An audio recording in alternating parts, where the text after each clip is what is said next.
Nigeria's emerging problem is lack of commitment of political leaders, ex-Governor El-Rufai rates Tinubu's government. Hello viewers and welcome to InfoGist TV.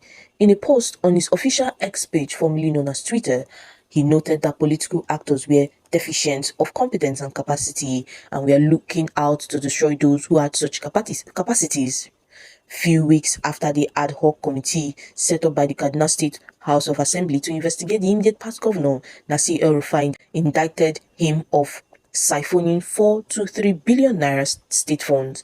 The former Kaduna State governor has accused political leaders in Nigeria of lack of commitment. He noted that the political actors were deficient of competence and capacity and were looking out to destroy those who had such capacities. His post, which he tagged Weekend Reflection, read, "None of us has to fall or fail for all of us to succeed, and in unity there is strength." At VP Kamala Harris, US Vice President 2021 to 2024, and Democratic presidential candidate at the Democratic National Convention. The quote above led me to reflect on the meaning and implications for our situation in Nigeria. Feelings of envy require that everyone fails for one to succeed. Envy is quite prevalent amongst the key actors in our political system today. Competence, capacity, and commitment are some personal leadership qualities that attract the envy of those lacking or deficient in these indices. Instead of striving to attain, the envious seeks to hate and destroy those that are better. Envy leads to hatred. Hatred leads to destructive thoughts and actions, including unspeakable crimes like perjury, malicious persecutions, unlawful imprisonment, torture, and even murder for targets of the envy.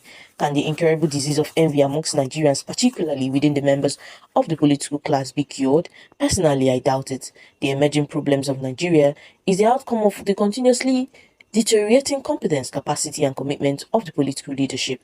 Societies succeed or fail depending on these personal and institutional qualities. Now, no matter what, the incurable virus of envy has to be confronted and degraded, if not cured, if Nigeria is to achieve its manifest destiny of greatness and leadership of the black race. I pray this can be realized. Amen.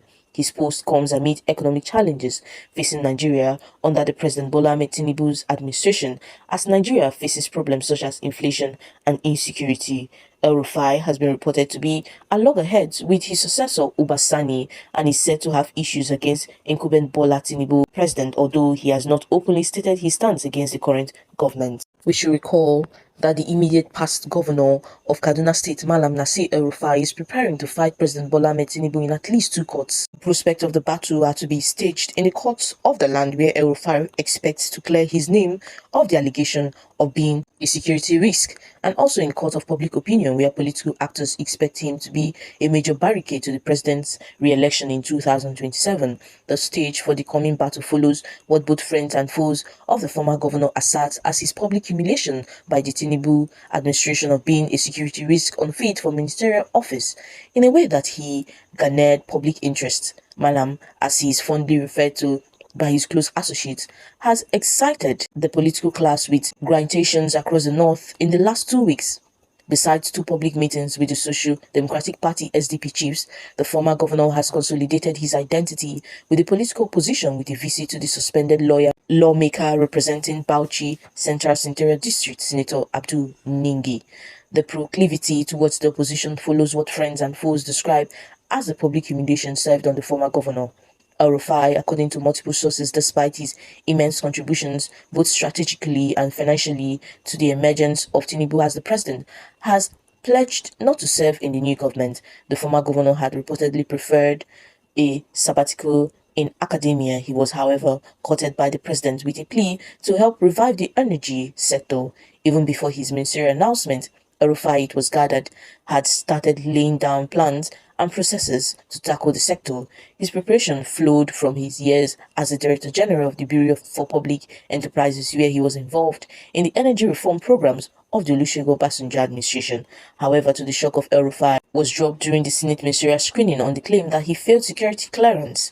The shock of the failure to get a security clearance numbed several political actors, given his strategic role in moving the hands of the northern governors to back Tinubu ahead of the All Progressive Congress APC convention. Besides, it was gathered that the former governor played key roles in facilitating the elections of the president in some southwest states not controlled by the APC. a senior government official from one of the southwest states, on the condition of anonymity, said he played a key role in funding us in my state. And I can tell this because I was personally involved, the official from one of the southwest states said.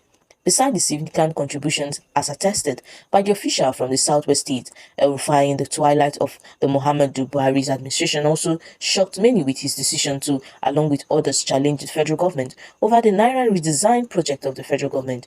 Defending why he opposed the Buhari government on the Naira redesign policy, El-Rufai had claimed it was meant to instigate the polity against the APC by those around the former president who failed in their bid to stop Tinubu from getting the presidential ticket. They also sought to achieve any one or more of the following objectives: create a nationwide shortage of cars so that the citizens are incited to vote against APC candidates across the board, resulting in massive losses for the party in all elections. However, despite his stellar role in helping Tinubu to power, a source close to El-Rufai disclosed that the camp of the former governor believed that it was wrong for him to have been so publicly humiliated and to have been tagged a security risk. One of the confidants of the former governor told reporters, "You think Malam will allow this tag to abide on him? I can assure you that he is going to clear his name in court.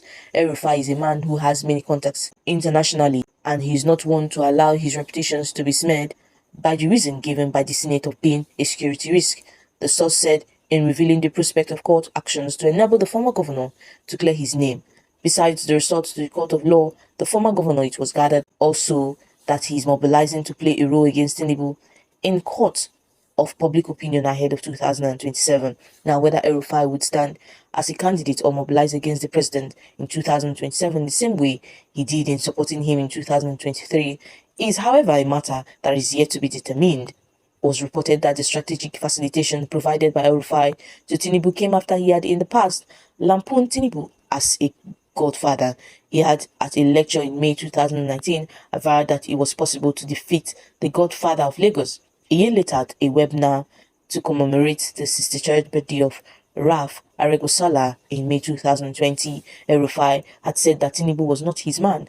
While congratulating Aregosala, El-Rufai said, "I want to congratulate my brother Ogbeni Aregosala on his birthday. You know, I'm your man any day. I'm not Asiwaju's man and you are Asiwaju's man, but I'm your man any day. Asiwaju and I have differences, but you and I have no differences." We should recall that in 2023, facts emerged on how the pact between President Bola Ahmed Tinubu and the former governor of Kaduna, Malam Nasir El-Rufai, for the latter to become a minister in the yet-to-be-formed Federal Executive Council crumbled. Investigations revealed that El-Rufai had been promised to man the proposed Ministry of Power and Gas based on his numerous discussions with the president on how the country would have uninterrupted power supply in a few years. Findings by one of our correspondents showed that the former minister of the Federal Capital Territory had told Tinubu during the presidential campaign that he would prefer to travel out of the country to live a quiet life, but he changed his mind after what his source described as intensive discussions with the president after winning the elections. It was gathered that El-Rufai told the president that the Ministry of Power should be made to include gas after telling the president that gas was a must-have product if the country was to have regular power supply.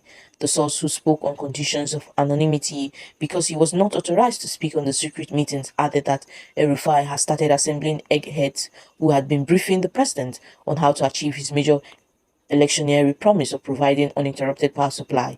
Members of the group of eggheads finally revealed, including Jimmy Lawa, the special advisor to the president on energy matters, Olu Venji, Eyo Ekpo, and Tolu Onyeka.